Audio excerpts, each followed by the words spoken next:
Ito ay pangatlong round na. Ito yung ormot, paborito ko.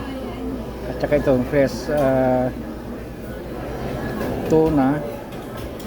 At saka salmon, inihaw na pusit. Tatlong klase lang kinuha ko. Tatlong sushi lang. At saka yung hindi yung walang isda ang kinuha ko. Ito lang ang pangatlong round ko. Ay wala akong fork. Lalagyan ko ng calamansi itong calamansi pa rin. Talagang Pilipino.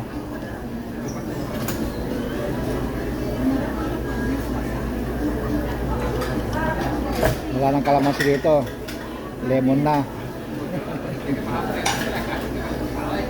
Pero may talim akong kalamansi. Ayan. Tapos konting salt.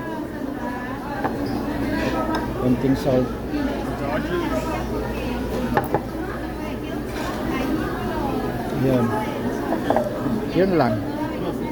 Hindi ko lalagyan ng ng paminta. Ito na yung pangatlong round ko. Bye bye.